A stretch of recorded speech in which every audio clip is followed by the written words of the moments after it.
दोस्तों, हर दुकानदार यही चाहता है कि उसका बिजनेस हमेशा अच्छे से चलता रहे, लेकिन आपको भी पता है ये हमेशा पॉसिबल नहीं हो पाता है। जैसे कि अभी मानसून सीजन चल रहा है, तो इस सीजन में न ही केवल हार्डवेयर दुकान बल्कि और भी जितनी भी दुकानें हैं, सभी का सेल डाउन होता है। नमस्कार दोस्तों, मेरा नाम है दीपक और इस वीडियो में हम लोग डिस्कस करेंगे कि ऑफ सीजन में आप अपने समय का सही इस्तेमाल कैसे कर सकते हैं, ताकि जब रनिंग सीजन आता है, हॉट सीजन आता है, उस समय आप बिजनेस में अच्छे से परफॉर्म कर सकें। तो दोस्तों, इस वीडियो में एंड तक बने रहें, पूरा कंप्लीट वॉच करें और अभी तक आपने अगर हमारा चैनल सब्सक्राइब नहीं किया है तो कृपया चैनल को सब्सक्राइब कर लें। इसमें बिजनेस से रिलेटेड अच्छे कंटेंट्स लगातार अपलोड होते ही रहेंगे। तो चलिए दोस्तों, वीडियो को शुरू करते हैं। वीडियो को मैंने 3 पार्ट में डिवाइड किया है। तो सबसे पहले हम लोग फर्स्ट पार्ट समझते हैं। फर्स्ट पार्ट में हमें क्या करना है, अपनी फ्री टाइम में बिजनेस का एनालिसिस और स्ट्रैटेजी बनाना है। अब बिजनेस एनालिसिस और स्ट्रैटेजी पार्ट में क्या करना है, उसे हम लोग पॉइंट वाइज समझते हैं।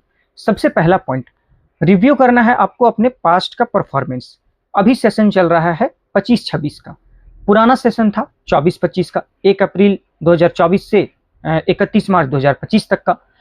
तो पिछले सेशन में आपने कैसा परफॉर्म किया, इसके बारे में आपको कंप्लीट एनालिसिस करना है। इसमें आप क्या क्या कर सकते हैं, जैसे अपने सेल्स का एनालिसिस कर सकते हैं कि कौन कौन से ऐसे प्रोडक्ट्स थे जो काफ़ी अच्छा, जिसने परफॉर्म किया, जो बहुत अच्छा बिका है।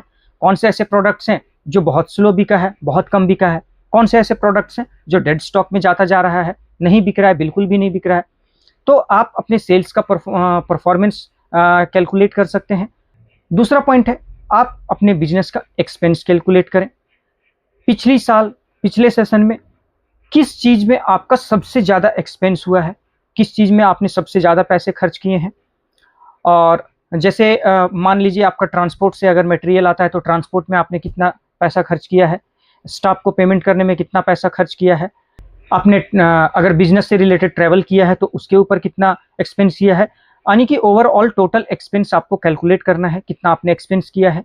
इससे आपको फ़ायदा क्या होगा, अगले सेशन में जब आप अगले सेशन के लिए स्ट्रैटेजी बनाओगे तो आपको पता रहेगा कि इस चीज़ पर मेरा सबसे ज़्यादा एक्सपेंस जा रहा है, तो आप उस पर स्ट्रैटेजी बनाओगे कि उस एक्सपेंस को कैसे कम किया जा सके, ताकि हमारा प्रॉफिट जो है वो बढ़े।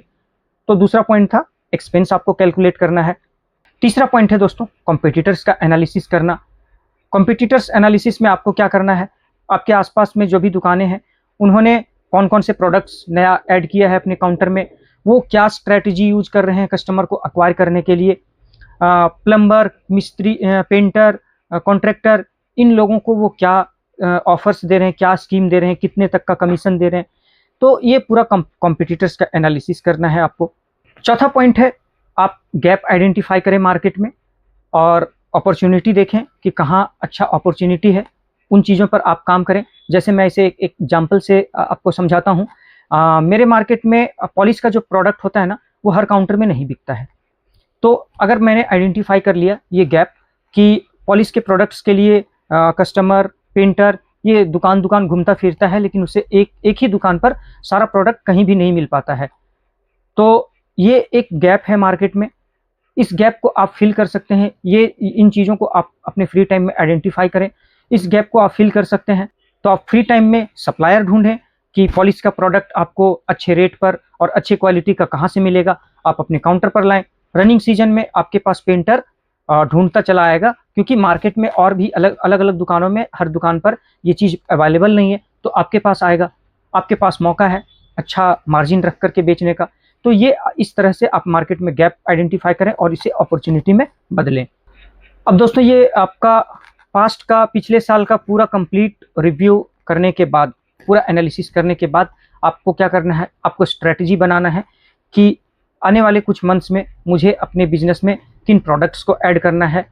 अपना नया गोल सेट करें कि मंथली मैं इतने तक का प्रोडक्ट बेचना चाहता हूँ, इतना सेल मेरा होना चाहिए, कौन कौन से प्रोडक्ट से मुझे इतना ये टारगेट अचीव होगा। इस प्रकार से आप नए गोल्स को सेट कर सकते हैं, नए प्रोडक्ट्स को अपने दुकान में ऐड कर सकते हैं, नए प्लम्बर्स को जोड़ सकते हैं। आप टारगेट कर सकते हैं कि इस साल मुझे 10 से 15 प्लम्बर और एक्स्ट्रा मुझे अपने बिजनेस में जोड़ना है। तो इस प्रकार से आप अपना कंप्लीट एक स्ट्रैटेजी बना सकते हैं। नेक्स्ट पॉइंट है इन्वेंट्री मैनेजमेंट से रिलेटेड। इसमें आप अपने गोडाउन में टूर कर सकते हैं अपना, और देख सकते हैं कि प्रोडक्ट का प्लेसमेंट सही है कि नहीं है, लेबल सही लगा हुआ है या नहीं है, कौन से ऐसे प्रोडक्ट हैं जो डेड स्टॉक में चला जा रहा है। ये बहुत इंपॉर्टेंट चीज़ है दोस्तों। हम लोग क्या करते हैं, हम लोग इग्नोर करते हैं बहुत सारे ऐसे प्रोडक्ट्स को। अगर कस्टमर के साइड से वो डिमांड नहीं आ रहा है तो हम भी उसे छोड़ देते हैं, वो पड़ा पड़ा धीरे धीरे एक्सपायर हो जाता है और आपका कैपिटल लॉस हो जाता है। लेकिन आपने अगर कभी ये फील किया होगा, जिस दिन आप उस प्रोडक्ट को बेचने की ठान लोगे ना, उस दिन आपको पता चलेगा कि विद इन अ मंथ आप उसका कुछ यूनिट जरूर बेच लोगे। हो सकता है थोड़ा सा डिफिकल्टी आए, बट जिस दिन आप ठान लोगे उस दिन से विद इन अ मंथ कुछ ना कुछ उसका, उस प्रोडक्ट का कुछ ना कुछ यूनिट बिक जाएगा। तो हम लोग मतलब प्रॉब्लम क्या होता है ना, जो डेड स्टॉक चला जाता है हम लोग ध्यान नहीं देते हैं, हम लोग उसे इग्नोर करते हैं। कस्टमर आता है तो उसे समझाते नहीं, उस प्रोडक्ट को पुश नहीं करते हैं। तो उस टाइप के अगर प्रोडक्ट्स हैं तो उसे अपने गोडाउन से लाएं, और जहां पर आप बैठते हो, जहां पर आपका बिलिंग होता है, आप बिल्कुल कोशिश करें कि वहां पर आप उस प्रोडक्ट को रखें, ताकि जब कस्टमर आए उस समय आपको वो प्रोडक्ट दिखे और आपको ध्यान में रहे कि उस प्रोडक्ट को पुश करके बेचना है। और दोस्तों, गोडाउन में अगर आपको कुछ काम करवाना है, रेनोवेशन करवाना है, नए रैक्स इंस्टॉल करवाना है, तो ये सभी काम आप अपने फ्री टाइम में कर सकते हैं। अब आते हैं नेक्स्ट पार्ट पर दोस्तों, ये है स्किल डेवलपमेंट से रिलेटेड। ये बहुत ही इंपॉर्टेंट पार्ट है। हम लोग क्या करते हैं, जो भी हमारा ऑफ सीजन में फ्री टाइम होता है, रील्स देख देख करके टाइम बिता देते हैं। देखते हैं कि कस्टमर नहीं आ रहा है तो चलो भाई रील्स देख लेता हूँ कुछ देर। रील्स देखने में घंटों बिता देते हैं और फेसबुक पर अच्छा खासा हम लोग टाइम बिता देते हैं। तो हमें ये नहीं, बिल्कुल भी नहीं करना है। रील्स पे, बेफिजूल के रील्स पर आपको टाइम नहीं स्पेंड करना है।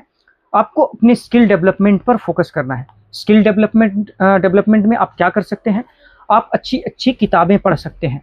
आप अपने बिजनेस से रिलेटेड किताब पढ़ लो, पर्सनल डेवलपमेंट से रिलेटेड किताब पढ़ लो। ऑनलाइन बहुत सारे वर्कशॉप आते ही रहते हैं, सेमिनार्स आते रहते हैं, आप उसे ज्वाइन कर लो। अगर आपको कुछ ज़्यादा समय मिल रहा है तो आप दुकान से बाहर भी निकलें और आसपास के दुकानदारों के साथ एक अच्छा रिलेशनशिप बनाएं, उनकी दुकानों पर जाएं और वहां पर जाकर के बिजनेस से रिलेटेड कुछ आप डिस्कशन भी कर सकते हैं।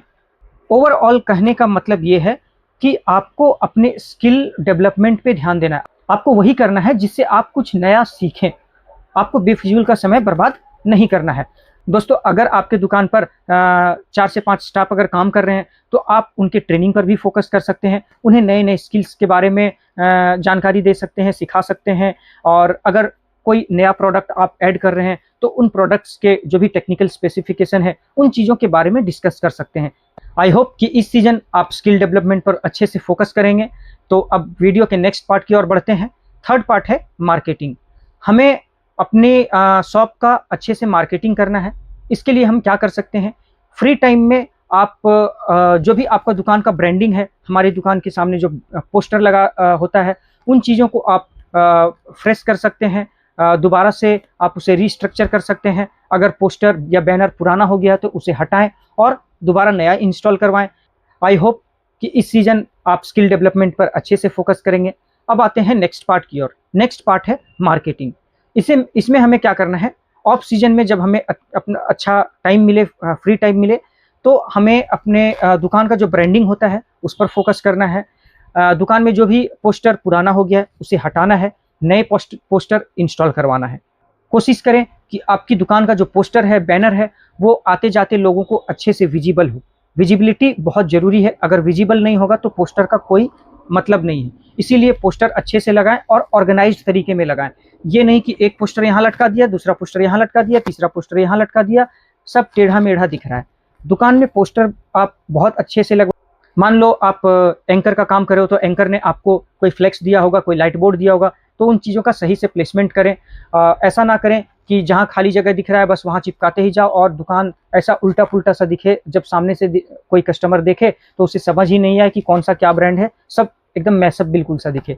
आप अच्छे से प्लेसमेंट करें अपने पोस्टर का, बैनर का। इसका बहुत ही अच्छा एक इम्पैक्ट पड़ता है कस्टमर के ऊपर। दूसरी चीज़, आप अगर आपका ऑनलाइन वेबसाइट है तो उसमें भी आप कुछ चेंजेज, इम्प्रूवमेंट करना है तो आप कर सकते हो। नहीं है वेबसाइट तो no problem, Google my business पर आप जाएं, वहाँ पर अपने बिजनेस को अगर आपने लिस्ट नहीं किया तो लिस्ट करें, फोटोज़ डालें, वीडियोज़ डालें, कस्टमर से रिव्यू लें। इन चीज़ों का बहुत ही अच्छा इम्पैक्ट पड़ता है। नेक्स्ट, आप वीडियो क्रिएशन कर सकते हैं। आप अपना खुद का भी वीडियो बना सकते हैं या आप किसी से अपने बिजनेस का वीडियो बनवा सकते हैं। आजकल वो कार्टून का भी वीडियो काफ़ी चल रहा है, ट्रेंडिंग में आप बहुत ही कम बजट में बन जाता है, 1000, 1200, 1500 रुपए में आसानी से बन जाता है। आप उस प्रकार का वीडियो भी बनवा सकते हैं और उसे आप अपने सोशल मीडिया प्लेटफॉर्म पर पोस्ट भी कर सकते हैं। इन चीज़ों का भी एक अच्छा खासा बेनिफिट मिलता है। तो ये थे दोस्तों कुछ तरीके जिनके ज़रिए आप अपने समय का सही इस्तेमाल कर सकते हैं। आई होप इस सीज़न आप अपना समय बर्बाद नहीं करेंगे और इस सीज़न आप अच्छे से अपने स्किल डेवलपमेंट पर फोकस करेंगे, अपने बिजनेस एनालिसिस पर फोकस करेंगे और मार्केटिंग पर फोकस करेंगे। ज़्यादा उलझना नहीं है, केवल ये 3 काम आप कर लो, आप देखना कि आपके बिजनेस में बहुत सुधार आएगा। तो दोस्तों, अगर आपको वीडियो पसंद आया हो तो आप हमारे चैनल को सब्सक्राइब कर लें, वीडियो को लाइक करें और कमेंट सेक्शन में ज़रूर बताएं कि इस सीज़न आप किस स्किल डेवलपमेंट पर फोकस करने वाले हैं।